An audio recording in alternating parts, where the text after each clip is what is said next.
우리 옆에 계신 분들하고 한번 인사하십시다. 오늘은 인사할 때 이렇게 한번 인사하시면 참 좋겠어요. 우리 함께 해주셔서 너무 감사합니다. 우리 이렇게 한번 인사합시다.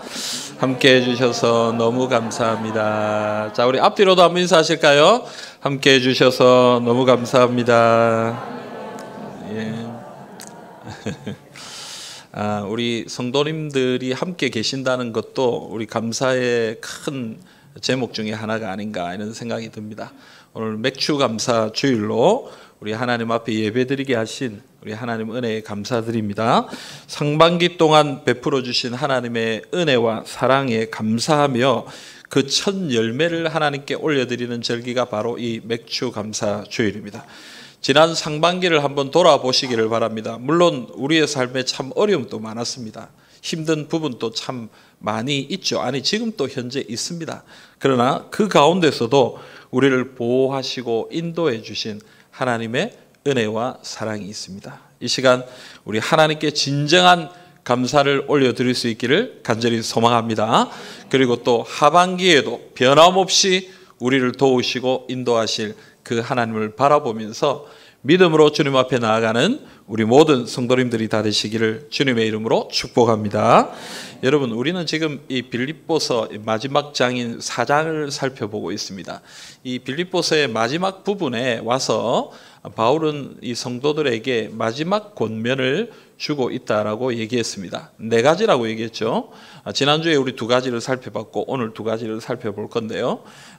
기억이 나십니까? 지난주에 어떤 내용을 함께 나누었는지? 첫째가 뭐죠? 굳게 서라.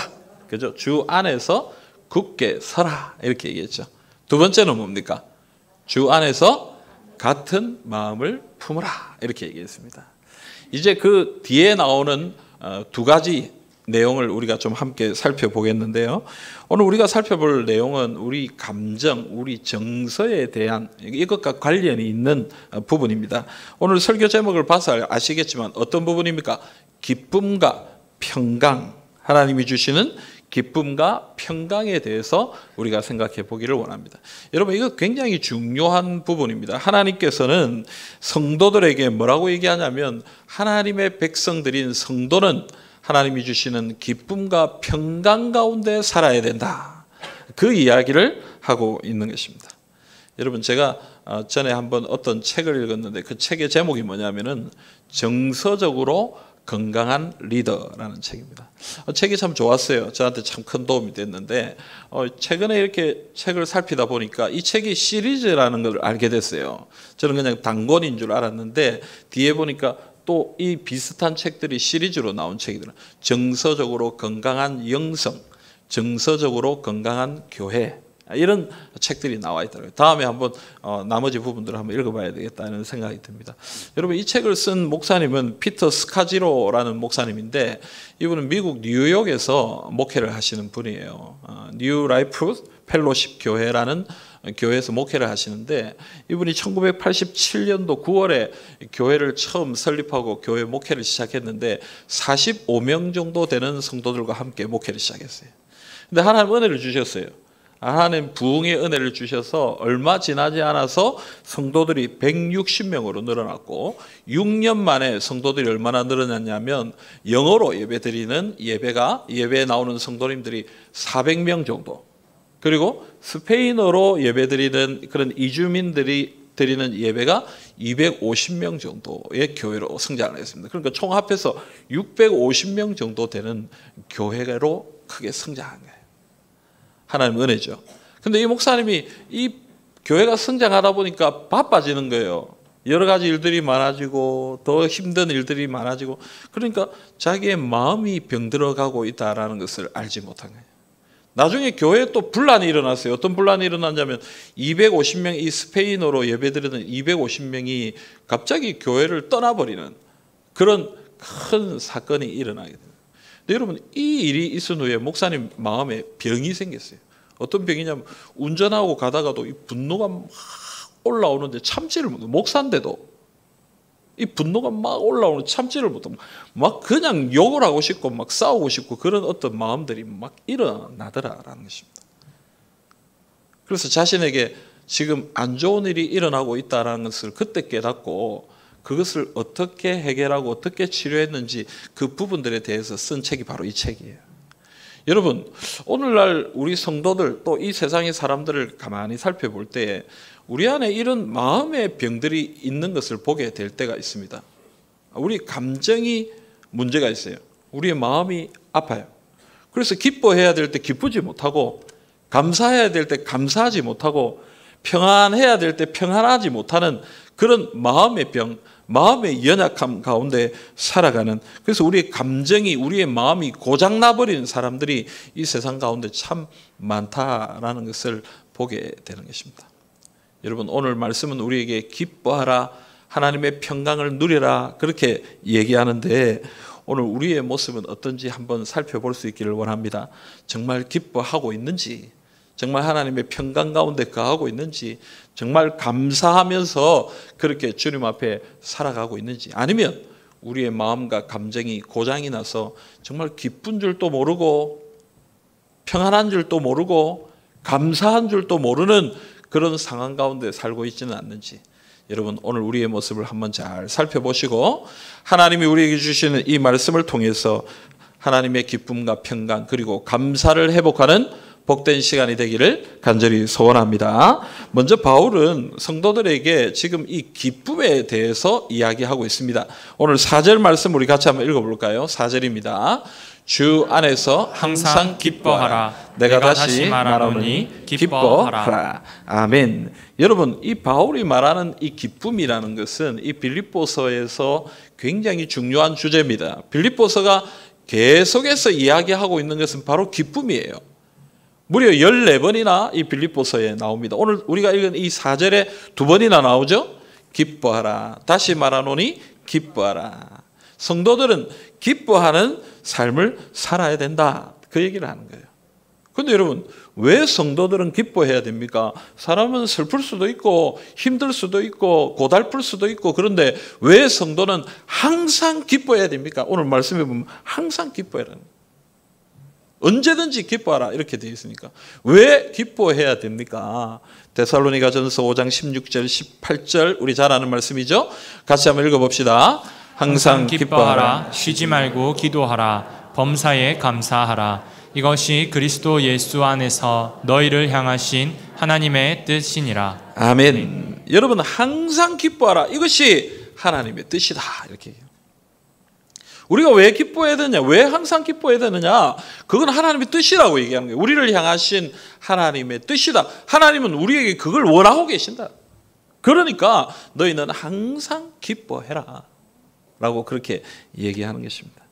그래서 여러분, 그런 삶의 모범을 누가 보여주고 있어요? 바울이 보여주고 있어요. 어떻게 해요? 바울은 지금 감옥에 갇혀 있습니다. 앞으로 어떤 일이 일어날지 모릅니다. 어떤 힘든 상황과 어쩌면 자기 목숨도 잃어버릴 수 있는 상황이 일어날지도 모르는 그런 상황 가운데 바울은 있습니다. 그런데 바울은 어떻게 합니까? 기뻐합니다. 즐거워합니다.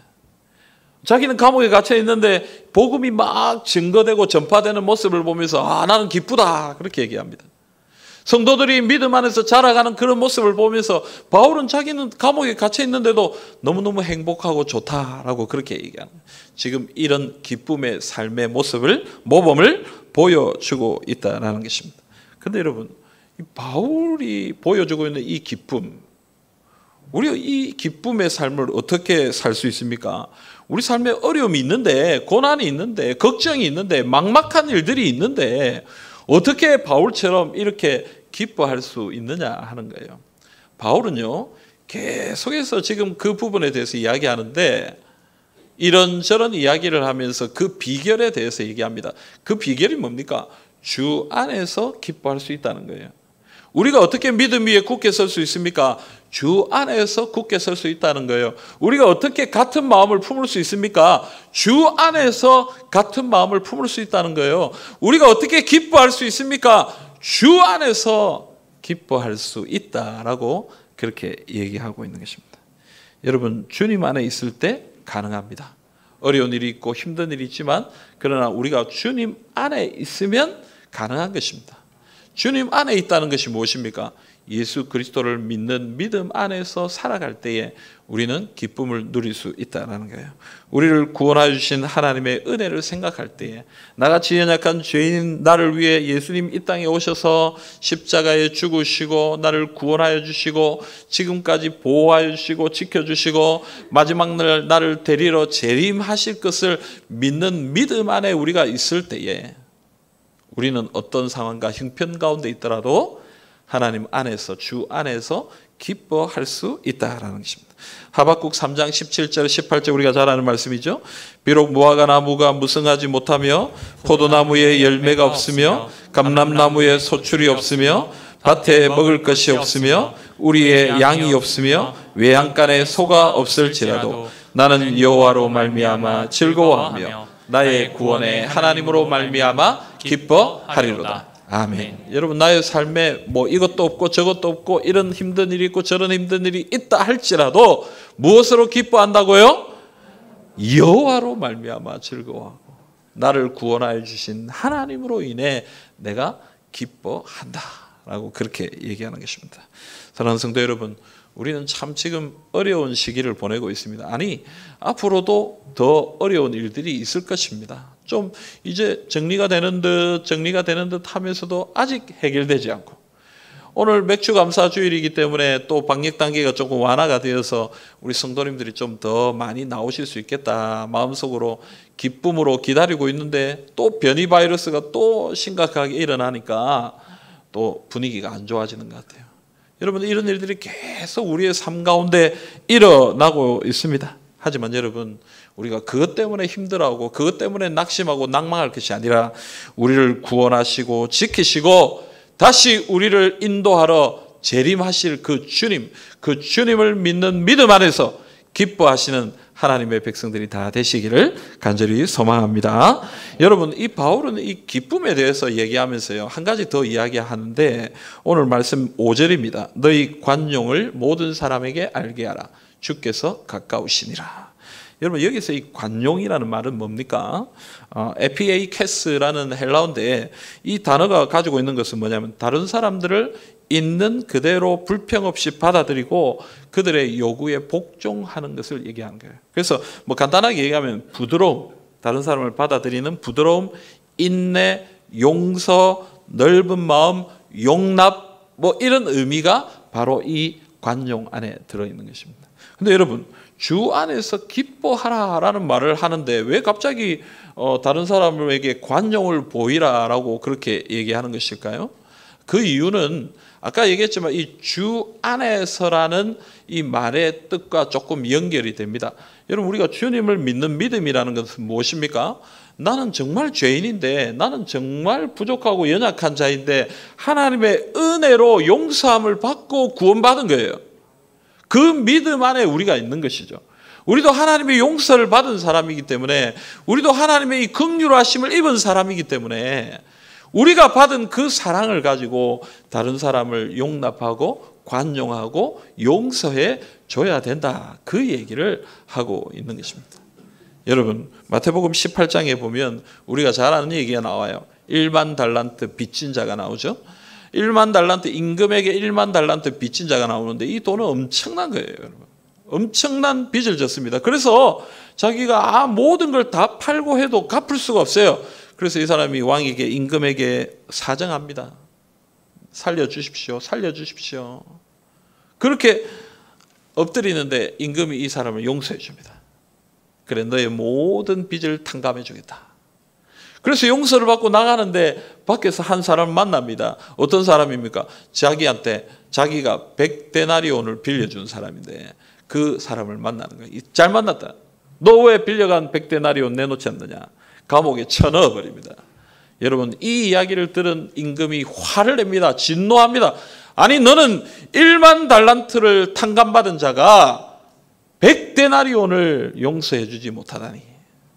여러분 이 이야기가 마태복음 18장에 나오는 것입니다. 여러분 우리는 하나님에게 큰 은혜를 받았습니다. 하나님의 큰 용서함을 받은 사람들입니다. 그런 하나님의 은혜와 사랑 안에 있는 사람으로서 우리가 해야 할 일이 있는데 그게 무엇입니까? 다른 사람들에게 관용을 베풀고 용서를 베풀고 사랑을 베풀어야 우리가 주님 안에 있는 것이고, 그렇게 주님 안에 있을 때에 하나님이 주시는 기쁨과 즐거움을 누리게 된다라는 것입니다.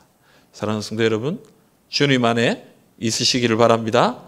주님 안에서, 주님을 믿는 믿음 안에서 하나님의 기쁨을 누리는 주님의 백성들이 다 되시기를 간절히 소원합니다. 두 번째로 여러분, 바울은 성도들에게 이 하나님의 평강에 대해서 이야기합니다.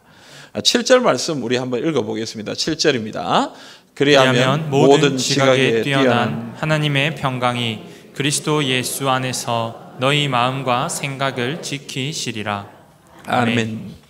여러분, 여기서 하나님의 평강에 대해서 얘기하는데요, 하나님의 평강은 대단한 것입니다. 오늘 말씀은 하나님의 평강은 아주 특별한 것이다, 그렇게 얘기해요. 어떻게 특별하다라고 얘기합니까? 오늘 말씀에 보면 모든 지각에 뛰어나다 이렇게 얘기합니다. 모든 지각이라는 건 뭐예요? 우리가 알고 있는 것, 우리가 깨닫는 것, 우리가 생각하고 상상하고 가늠해 볼 수 있는 모든 것, 우리의 한계, 우리 인간이 가진 모든 것, 그걸 얘기하는 거예요. 인간이 알 수 있는 모든 것, 그것을 뛰어넘는 것이 바로 뭐라고요? 하나님의 평강이다. 하나님의 평강은 사람들의 어떤 기준에 매이는 평강이 아니다라는 거예요. 사람들이 생각하는 그 정도 수준의 평강이 아니다라는 거예요. 그걸 뛰어넘는 수준의 평강이 바로 하나님의 평강이다. 여러분, 시편 3편에 보시면 어떤 얘기가 나오냐면, 시편 3편 앞부분에 이 시편 3편 그 표시가 있는 그 옆에 보면 다윗이 아들 압살롬을 피할 때에 지은 시다 이렇게 되어 있습니다. 여러분, 이 시편 3편은 자기에게 반역이 일어나서 왕이었던 다윗이 쫓겨가던 그때에 쓴 시가 바로 이 3편이에요. 그런데 반역을 일으킨 사람이 누구예요? 자기 아들이에요. 다른 사람이 반역을 일으켜서 쫓겨나도 비참하고 처참할 텐데, 자기 아들이 반역을 일으켜서 자기를 내쫓은 그 시절에, 그 시간에 아버지인 다윗의 마음이 어떻겠느냐는 거예요. 너무너무 아프고 비참하고 절망스러운 그런 때가 아니겠냐라는 것입니다. 여러분, 만약 이런 일을 당한다면 여러분 마음이 어떻겠어요? 여러분 상황이 어떻겠습니까? 밤에 누우면 잠이 오겠습니까? 여러분, 밤에 누우면 잠이나 오겠습니까? 걱정이 되고, 또 분노가 일어나고 진노가 일어나고 막 안타깝고 밤에 잠을 못 이룰 거예요. 그런데 시편 3편을 보면요, 5절에 보면 어떤 얘기가 나오냐면, 내가 누워 자고 깨었으니 여호와께서 나를 붙드심이로다. 여러분, 그 상황에서도 자는 거예요. 그리고 깨는 거예요. 요즘 우리 성도님들 가운데, 우리 세상의 많은 분들 가운데 이 불면증이라는 것이 엄청난 질병이죠. 밤에 잠 못 자는 거, 여러분, 이것보다 힘든 일이 없어요. 자려고 침대에 누웠는데 눈이 말똥말똥합니다. 하루 종일 너무 피곤하게 일을 했는데도 정신이 말짱합니다. 새벽 3시, 4시, 5시 해가 뜨는데도 잠이 안 와요. 몽롱한 가운데 하루하루를 지냅니다. 여러분, 얼마나 힘듭니까? 오늘날 이 세상에 많은 사람들이 이 연약함 가운데 있습니다. 잠을 잘 수가 없어요. 근데 여러분, 아들이 쫓아오는 이런 비참한 상황 가운데서도 하나님의 평강이 임하니까 자는 거예요. 당장 내가 어떻게 될지 모르는 그런 상황인데도 하나님의 평강이 임하네. 이 하나님의 평강은 사람의 생각을 뛰어넘는 거예요. 사람이 생각할 수 있는, 상상할 수 있는 그런 것을 뛰어넘는 것이다. 그래서 이사야 26장 3절에는 우리가 잘 아는 말씀이 나오는데, 주께서 심지가 견고한 자를 평강하고 평강하도록 지키시리니 이는 그가 주를 신뢰함이니이다. 심지가 견고한 자에게 평강 주신다, 이 말이죠. 근데 여기서 말하는 평강하고 평강하도록, 영어 성경을 보니까 perfect peace라고 되어 있습니다. 그냥 peace, 평안인데, 이 평안이 어떤 평안이다? perfect, 완벽한, 그냥 뭐 조금 뭐 그런 정도가 아니라 완벽한 평안을 우리에게 주신다. 사랑하는 성도 여러분, 오늘 이 완벽한 하나님의 평강이 우리 모든 성도님들 가운데 있으시기를 간절히 소망합니다. 그런데 여러분, 이 평강이 어떤 역할을 하는지 오늘 말씀에 나오죠. 뭐라고 얘기합니까? 마음과 생각을 지킨다. 하나님의 평강이 마음과 생각을 지킨다는 거예요. 여기서 지킨다는 것은 마치 보초가, 경비가 이 여러 가지 상황과 형편을 딱 지켜보고 있듯이, 보호하듯이 그렇게 마음과 생각을 지킨다는 거예요. 여러분, 왜 하필이면 마음과 생각을 지킬까요? 하나님의 평강이 왜 마음과 생각을 지킨다고 그렇게 얘기하는 거예요? 우리 자신을 지킨다, 우리를 보호해 주신다, 이런 표현도 될 텐데 왜 하나님이 꼭 마음과 생각이라고 콕 찍어서 얘기하시느냐 하는 거예요. 그 이유는요, 우리 마음과 생각은 영적 전쟁터이기 때문에 그렇습니다. 사단이 제일 먼저 공격하는 데가 어디입니까? 우리 마음입니다. 우리 생각입니다. 우리 마음에서 항상 영적 전쟁이 일어나요. 악한 사단이 유혹과 시험을 우리 마음에 넣어줍니다. 우리 생각에 넣어줍니다. 여러분, 다른 어떤 것보다도 제일 먼저 민감하게 반응하는 것이 바로 이 마음입니다. 생각입니다. 여러분, 우리 마음이 너무너무 소중합니다. 그래서 하나님이 말씀하실 때도 뭐라고 얘기하면 너는 마음을 다하여 나를 사랑하라, 이렇게 얘기해요. 왜냐하면 악한 사단이 마음을 건드리기 때문에. 그래서 하나님의 평강이 우리 마음을 지키신다, 이렇게. 여러분, 여기 앉아 있지만 여러분 마음 지금 어디 있습니까? 생각해야 돼요. 예배 시간에 앉아는 있는데 마음은 딴 데 가 있으면 영적 전쟁이 지는 거예요. 그렇잖아요? 말은 할 수 있습니다. 한번 해보겠습니다. 이러면서 마음은 안 될 건데. 지는 거예요. 영적 전쟁이 지고 있는 거예요. 괜찮습니다. 괜찮습니다. 이길 수 있습니다. 이러면서 마음은 이미 졌어요. 낭망이 돼 있어요. 그러면 여러분, 우리 영적 전쟁에 진 거예요. 그래서 하나님의 평강이 뭘 지킨다고요? 우리 마음과 생각을 지키신다는 거예요. 오늘 하나님의 평강이 우리 마음속에 가득하기를 바랍니다. 우리 생각 가운데 가득하기를 바랍니다. 그래서 연약한 마음은 사라지고 연약한 생각은 떠나가고 하나님의 평강이 우리 마음과 생각을 지키는 하나님의 백성들이 다 될 수 있기를 바랍니다. 그렇다면 여러분, 하나님의 평강을 우리가 어떻게 얻을 수 있겠습니까? 하나님의 평강을 우리가 어떻게 얻느냐라는 거예요.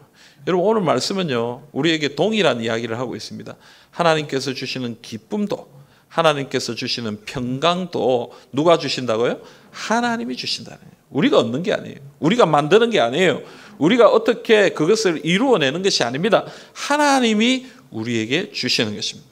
하나님이 우리에게 주실 때 우리는 그걸 받을 수 있습니다. 그래서 바울은 오늘 기도에 대한 이야기를 하고 있습니다. 6절 말씀 우리 같이 한번 읽어볼까요? 6절입니다.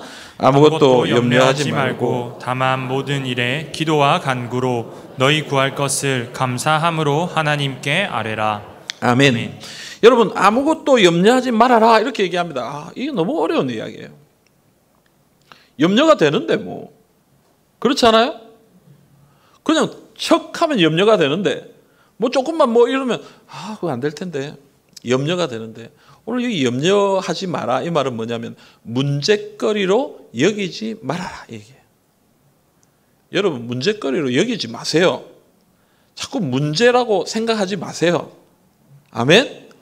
아멘은 안 하네. 아멘입니까? 아멘. 여러분, 문제로 여기지 마세요. 자꾸 문제로 여기니까 문제가 되지. 제가 이런 이야기를 부임했을 때 처음 그 얘기를 했는데, 여러분, 이건 정치적 발언이 아닙니다. 대통령 얘기하는 거 아닙니다, 여러분. 문제가 문제입니다. 제가 처음 부임하고 그 얘기했더니 어떤 분이 저한테 와서 그러더라고요. 목사님, 정치적 얘기를 하면 안 됩니다. 무슨 내가 어떤 정치적 이야기를, 문제가 문제입니다. 그게 그런 구호가 있었다면서요? 그런 얘기가 있었다면서요? 여러분, 절대 그게 아닙니다, 여러분. 오해하지 말고 들어요. 우리나라는 이상하게 좌로 우로 나누어져 가지고 그걸 자꾸 판단하고 얘기하는 경향이 있는데 좀 순수하게 받아들이시길 바랍니다. 여러분, 문제를 문제로 여기는 순간 문제가 되는 거예요. 그러나 문제가 아닌 줄 알고 그냥 염려하지 않으면 하나님의 평강이 임할 줄 믿으시길 바랍니다. 여러분, 염려하지 말고 뭐라고 얘기합니까? 기도와 간구로 감사함으로 하나님께 아뢰라.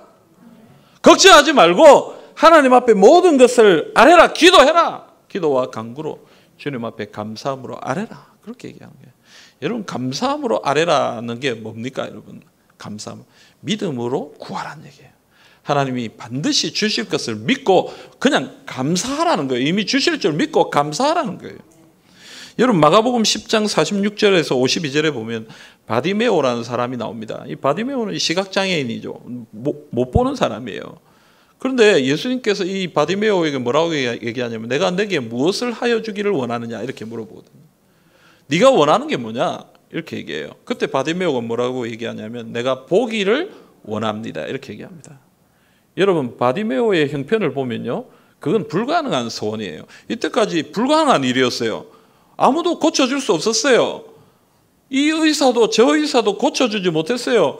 약을 먹어도 되지 않는 것이었어요. 여러 가지 형편 가운데 고칠 수 없는 부분이었어요. 그러나 바디메오는 믿음이 있었어요. 예수님은 고칠 수 있다. 예수님은 고쳐주실 수 있을까요? 난 보기를 원합니다. 예수님이 말씀하십니다. 네 믿음이 너를 구원했다. 네 믿음이 너를 고쳤다. 사랑하는 성도 여러분, 이루어 주실 줄 믿고 기도하십시오. 뭐 되겠나 이러면 안 돼요. 여러분, 하나님이 이루어 주실 것을 먼저 감사하시고 하나님 앞에 믿음으로 간구하시기를 바랍니다. 또한 여러분, 이것은 무엇이냐면 어떤 결과이든지 하나님의 뜻에 순종하며 감사하는 것이다. 여러분, 하나님의 응답은 우리의 생각대로만 되는 것이 아닙니다. 하나님의 뜻대로 이루어지는 줄 믿으시길 바랍니다. 베드로전서 5장 7절 말씀 우리 같이 한번 읽어볼까요? 너희 염려를 다 주께 맡기라. 이는 그가 너희를 돌보심이라. 아멘. 여러분, 우리의 염려를 다 주님께 맡겨버리십시오. 그가 우리를 돌보아 주십니다. 우리가 염려하는 것이 아니고요, 주님께 다 맡기셔야 되는 거예요. 그러면 하나님께서 이 모든 것을 그의 뜻대로 이끌어 가십니다. 그것을 순종하고 받아들이면 되는 거예요. 저는요, 여러 번 여러분들 앞에서 그 얘기를 했습니다만, 한 나이 많은 권사님이 저한테 오셔서 그런 얘기를 하셨어요. 예전에 어떤 권사님이 저한테, 하나님 참 똑똑하시다. 뭐 사실은 이게 좀 말도 안 되는 얘기지만, 그런 그 말이 굉장히 제 마음에 와닿았어요. 아, 그래, 정말 하나님 똑똑하신 분이지. 나보다도 똑똑하시고, 나보다도 지혜로우시고, 나보다도 힘이 있으시고, 능력이 있으시고, 나보다도 모든 걸 아시는 분이고, 하나님이 나보다 더 특별한 분이지. 그러니까 여러분, 그 특별하신 하나님께서 하나님의 뜻대로 우리의 삶을 인도해 가시는 것입니다. 때로는 내 마음에 들지 않을 수도 있습니다. 때로는 내가 생각했던 방식이 아닐 수도 있습니다. 내가 원하는 방향이 아닐 수도 있어요. 그러나 하나님이 더 똑똑하십니다. 하나님이 더 지혜로우십니다. 하나님이 더 능력이 있는 분입니다. 그러므로 그분에게 모든 것을 맡길 때에, 어떤 결과이든지 어떤 뜻이든지 하나님 앞에 다 맡길 때에 우리는 하나님의 평강을 누리고 주님의 인도하심을 따라 살아갈 수 있게 되는 것입니다. 사랑하는 성도 여러분, 오늘 우리의 삶 가운데 있는 여러 가지 힘든 상황과 형편들을 바라보면서도, 그러나 그 가운데에서 역사하신 하나님의 은혜에 감사하고 찬양할 수 있기를 바랍니다. 또한 앞으로도 더 놀랍게 역사하실 하나님을 기대하면서 하나님의 평강을 누리시는 우리 모든 성도님들이 다 되시기를 주님의 이름으로 축복합니다. 여러분, 오늘 우리에게 주신 이 말씀을 우리가 꼭 붙들기를 바랍니다. 저는 이 말씀을 준비하면서 찬양이 하나 떠올랐는데요, 오늘 우리가 이제 7월부터는 새로운 폐해성을 좀 부르려고 하는데, 우리 찬양대에서 몇 번 불렀던 찬양입니다. 참 좋으신 주님이라는 찬양인데요, 아니, 아직 설교 안 끝났어요. 조금만 이따가 쳐주세요. 예. 참 좋으신 주님이라는 곡인데요, 가사를 제가 한번 읽어드릴게요. 참 좋으신 주님, 귀하신 나의 주, 늘 가까이 계시니 나 두려움 없네.